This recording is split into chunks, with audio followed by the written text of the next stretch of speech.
Então, os buracos negros eles foram previstos, teoricamente, pela teoria da relatividade do Einstein e não foram facilmente detectáveis, porque eles não podem ser vistos, já que eles têm uma gravidade muito forte, a ponto de sugar tudo que passa próximo, ele atrai, inclusive a luz, os fótons de luz.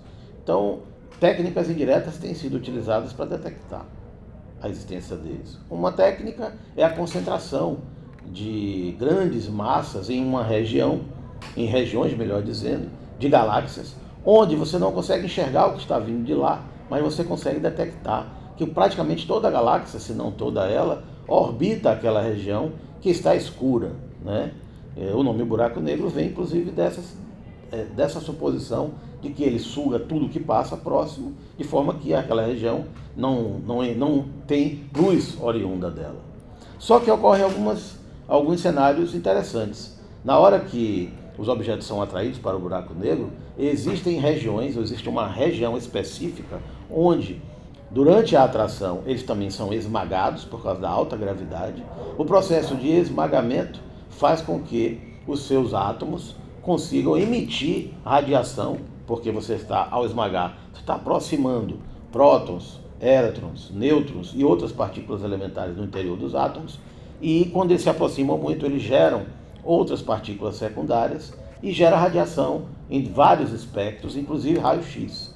O raio-x oriundo desse processo de esmagamento, nessa região onde ocorre isso, ele consegue fugir ao buraco negro. Então você tem pequenos locais onde são emitidos raios-x. Essa região ao redor do buraco negro é que é conhecida como horizonte de eventos, e é dessa região que você consegue detectar a emissão. Então, agora há pouco, algumas semanas atrás, um artigo foi publicado por um grupo de pesquisadores, um grupo grande, onde eles tentaram detectar a emissão dessa radiação e transpor esse espectro para uma faixa visível, de forma a forjar uma imagem do que seria a primeira fotografia do buraco negro, né? Na verdade, uma fotografia montada, e é montada através de um algoritmo monstruoso. Tempo de computação muito grande foi consumido para compor essa imagem. Por quê? Porque esse buraco negro está tão distante que todo o nosso planeta foi transformado num grande telescópio. Eles usaram, segundo o artigo publicado por esse grupo, eles usaram 8 radiotelescópios espalhados em metade do planeta, né? No Havaí, no Chile, nos Estados Unidos, na Europa, etc., para compor essas imagens. Durante 15 dias ficaram coletando essas imagens e depois processaram essas imagens, fazendo a engenharia reversa da composição da imagem e transpondo da frequência que não é visível ao olho nu, que é o raio-x, para uma frequência visível. E aí desenharam o que seria essa primeira imagem forjada do buraco negro. Então, em cima disso, alguns alunos têm questionado, né? Por exemplo, oriundo aí da Chapada, da cidade de Milagres, temos o Fábio. Oi, eu sou o Fábio, aluno do Centro Educacional. Eu estudo o 2º ano, no município de Milagres. A Terra pode ser sugada por um buraco negro? Existe só um ou outros tipos de buraco negro? A Terra pode ser sugada por um buraco negro, sim. Na verdade, nós estamos sendo sugados por um buraco negro. Todo o sistema solar, a Terra faz parte dele, e todos os demais planetas estão orbitando o centro da galáxia, onde nós supomos a existência de um grande buraco negro. Porque é uma região que não tem visibilidade no espectro visível, então não tem visibilidade na astronomia óptica tradicional. Entretanto, toda a galáxia está orbitando ele. Provavelmente ali tem um grande buraco negro, né? A Terra está sendo sugada, mas numa velocidade lenta, né? E também Fábio pergunta sobre os tipos de buraco negro. Ora, o buraco negro nós não temos ainda instrumentos para classificar a sua tipologia. Porém, muito provavelmente, cada buraco negro tem um tipo diferente, porque tem uma história de formação diferente, um tamanho diferente e uma zona de atração também diferente, com horizontes de evento de tamanhos diferentes. Então, se for classificar em tipologia, ainda não temos instrumentos para entrar nesses detalhes, porém, sabemos que eles são singulares. Meu nome é Santiago Oliveira, aluno do Centro Educacional Conrado Menezes de Milagres, Bahia, do 2º ano. E eu queria saber se é possível eu, aqui da Terra, ver um buraco negro e com que equipamentos eu consigo ver. E eu queria saber se qualquer tipo de telescópio consegue ver um buraco negro daqui da Terra. Daqui da Terra pode-se ver buraco negro. Usando o termo que ele colocou, se ver o buraco negro, ele está fazendo referência a uma visibilidade ótica. Não é possível, porque ele suga tudo, toda a luz que passa. Porém, essa região aí, o horizonte de eventos, que é próximo ao buraco negro, é que é vista de forma indireta. E como eu falei anteriormente, essa imagem composta é uma imagem rebatida de uma frequência que nós não enxergamos, então não é possível ver diretamente, para uma frequência equivalente no visível, para a gente ter uma ideia da região de influência dele. Em outras palavras, não foi tirada uma foto do buraco negro, foi tirada uma foto do horizonte de eventos e da área de influência dele e de toda a parafernália que ele está fazendo naquela região, que não é pequena. Meu nome é Levi Mendes e eu sou estudante do Centro Educacional no município de Milagres.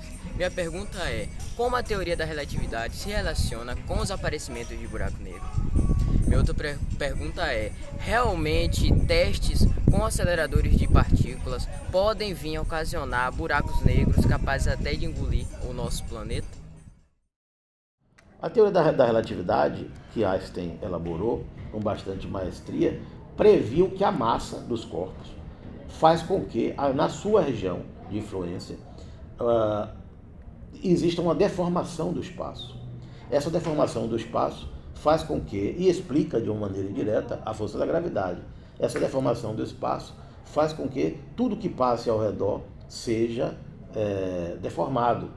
Então, o próprio espaço em si é deformado, fazendo com que a luz, que a princípio, na teoria newtoniana, afirmava-se que ela se propaga apenas em linha reta, mas agora se sabe que ela pode ser encurvada por causa da força da gravidade.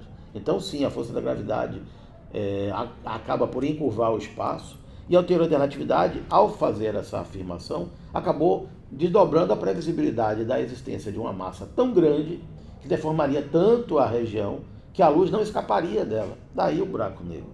Inclusive, a teoria da relatividade foi comprovada de maneira indireta aqui no Brasil, né, por uma questão histórica, né, um eclipse que ocorreu na região de visibilidade. Você tinha na África e no Ceará. Duas equipes foram levadas para esses locais. Einstein veio numa delas, né, veio para o Brasil, apesar de não ter ido até o Ceará, mas ele ficou no Brasil, as equipes se deslocaram para lá, e a brincadeira era medir a posição do Mercúrio, do planeta Mercúrio, durante o eclipse. Por quê? Teoricamente, Mercúrio deveria estar atrás do Sol. Nós não poderíamos vê-lo.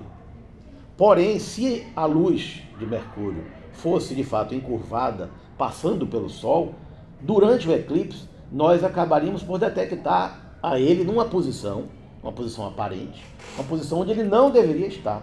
Ou seja, a luz acabou contornando o Sol, fazendo a curva prevista por Einstein. Bom, na África não houve uma boa observação, choveu na região no dia. Mas no Brasil, no Ceará, é difícil a chuva, né? No Brasil a observação foi muito boa, isso foi comprovado e se detectou a presença de Mercúrio numa posição aparente, que de fato ele não deveria estar. Tanto é que quando o eclipse acabou, na noite daquele mesmo dia, Mercúrio estava deslocado para a posição real, porque ele não estava com o Sol na frente. Então o Sol serviu para medir o deslocamento da posição aparente. Esse deslocamento em ângulos é possível utilizar para calcular até a massa do Sol, fazer comprovações indiretas, etc. E também comprovar a teoria da relatividade. Meu nome é Ellen Pache, sou da Escola Centro Educacional do município de Milagres e eu queria saber o que acontece se um corpo entrar em um buraco negro. Ele pode ir para outra dimensão? Essa pergunta nós não temos resposta ainda, né? Com certeza ele é esmagado, é reduzido o seu tamanho. Ela pergunta no sentido se o corpo vai para outra região dimensional, né?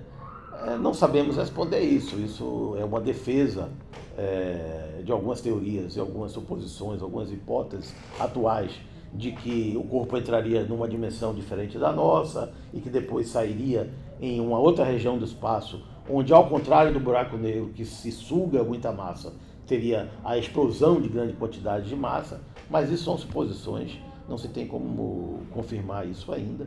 São teorias bonitas, com certo sentido, mas sem nenhum respaldo técnico ainda. E para fechar o nosso comentário, eu queria falar mais um pouco do artigo publicado pelo grupo, não é? O grupo utilizou um algoritmo muito generoso para forjar a imagem do buraco negro. Porém, esse algoritmo pode ter falhas. Então, o próximo passo agora nessas pesquisas, melhorar o algoritmo, aumentar o número de radiotelescópios, porque só com radiotelescópios você pode enxergar esse raio-x, já que ele não está na frequência visível, um instrumento óptico comum não é possível de verificar. Então, o próximo passo seria aumentar o número de radiotelescópios associados para aumentar o foco dessa imagem e melhorar o algoritmo para ter uma composição melhor da imagem. Eu acho que é o que eles devem estar pensando aqui na conclusão do artigo deles, um artigo muito extenso, muito denso, né? Eles apresentam diversas imagens iniciais, muitas com borrões, mostrando as falhas do algoritmo. Então é animador o resultado, era previsível, corrobora com a teoria da relatividade, com a possibilidade da existência do buraco negro, mas ainda tem muito trabalho pela